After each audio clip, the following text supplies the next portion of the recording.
Muy buenas, mi nombre es Antonio Francisco Campos Méndez, soy doctorando en la Facultad de Comunicación de la Universidad de Sevilla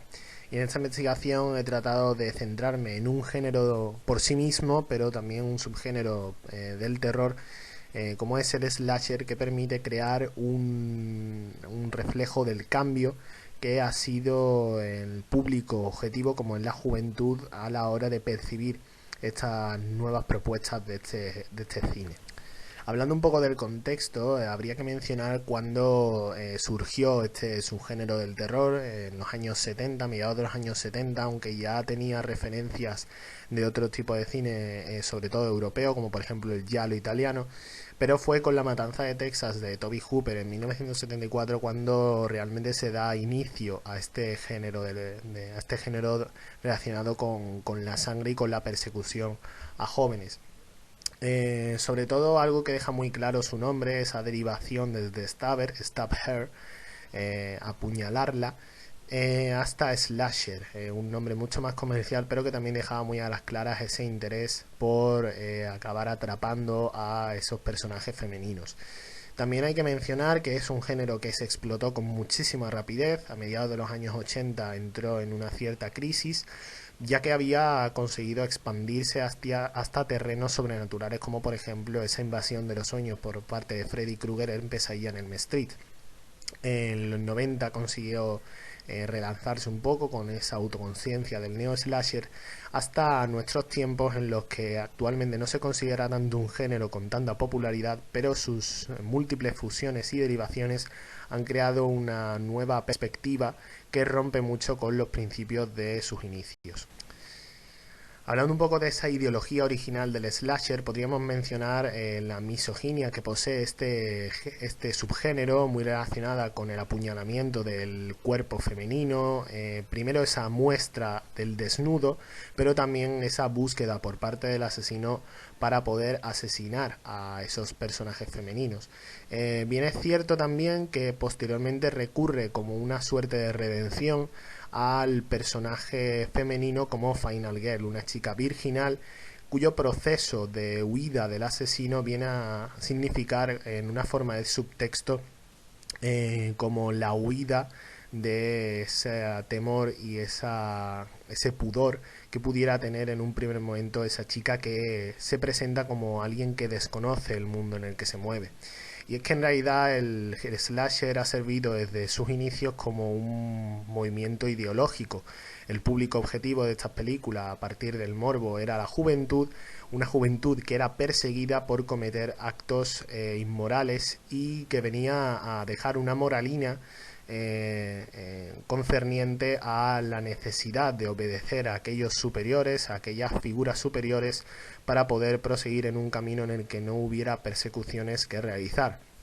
Y esto es interesante, ya que incluso habiendo superado esas persecuciones por parte de la Final Girl, siempre había una nueva aventura, una nueva secuela que se podía realizar por esa falsa muerte que acontecía al asesino. El asesino nunca acababa muriendo, sino que acababa regresando para continuar con la saga.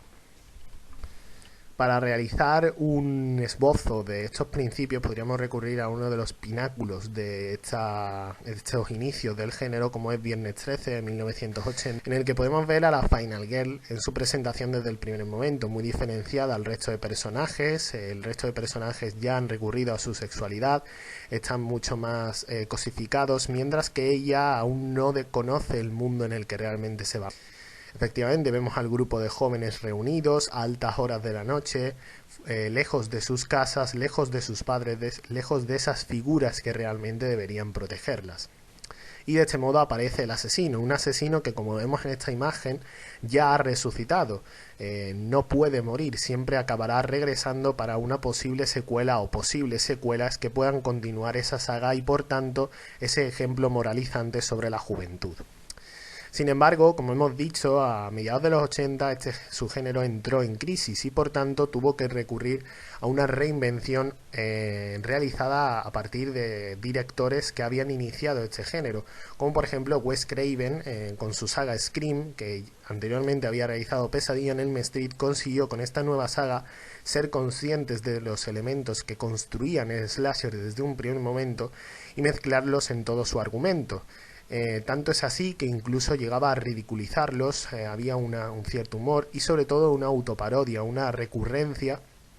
a personajes y elementos que ya estaban en el origen de este slasher y que tenían mucha relación con la muestra de esa juventud y sobre todo de esos asesinos. Es aquí el elemento donde el slasher tiene que reinventarse de una forma mucho más radical. Los jóvenes siguen siendo jóvenes, la mentalidad sigue siendo muy similar, pero los asesinos que iban a perseguir a estos jóvenes tenían que ser muy diferentes y por tanto los estilos de estas películas cambiaban. Pasábamos de que el asesino provenía del mismo grupo de jóvenes hasta figuras externas y abstractas que acababan actuando sobre esta juventud. Tanto es así que podemos ver el caso de Scream en 1996, dirigida efectivamente por Wes Craven, uno de los ejemplos más famosos de este neo-slasher, en el que vemos efectivamente esa autoconciencia, un personaje externo, un personaje que solo aparece en una escena, pero que efectivamente va disfrazado a modo de guiño, a modo de autoconciencia, como el personaje de Freddy Krueger en Pesadilla en Elm Street. Efectivamente, un personaje de una película del mismo director de esta saga. Por supuesto, tenemos también ese humor y esa autoconsciencia. El personaje de Randy es el personaje que explica las reglas que hay que cumplir en una película de terror para poder sobrevivir. Y por último, ese personaje que pertenece al grupo de jóvenes que además es el asesino, ese género whodunit, pero que también puede derivar a unas figuras abstractas como por ejemplo la saga Destino Final, que también surgió durante esta época, en la que el asesino, ese asesino que va buscando la muerte de estos personajes jóvenes, es en realidad la muerte, esa muerte como esa figura que es la única que puede alterar ese proceso tan idílico que es la juventud. Por último pasamos a nuestros tiempos actuales, con una ruptura y una adaptación por parte del género. El género ya ha visto cómo las grandes propuestas no van dirigidas hacia el mismo, sino que necesitan de una fusión y de una reinvención junto con otros elementos. De esta forma, los principios relacionados con la misoginia, relacionados con el castigo a la juventud, derivan por completo hacia una dominación por parte de la juventud y sobre todo por parte de la heroína. Nuevas perspectivas sobre estos personajes que incluso pueden resultar como centro de una nueva visión del personaje femenino en el cine actual. De esta forma hay una reestructura completa y una reescritura absoluta de este subgénero en el que los asesinos ya pasan a ser incluso las víctimas de todos estos relatos. El ejemplo más popular que podríamos señalar es el de La cabaña en el bosque en 2012, en el que vemos cómo efectivamente esa autoconsciencia ha pasado a que los mismos personajes del relato puedan manejar los elementos terroríficos y que incluso el personaje femenino se identifique directamente con ese lobo que está oculto en una oveja, es decir, ese personaje identificado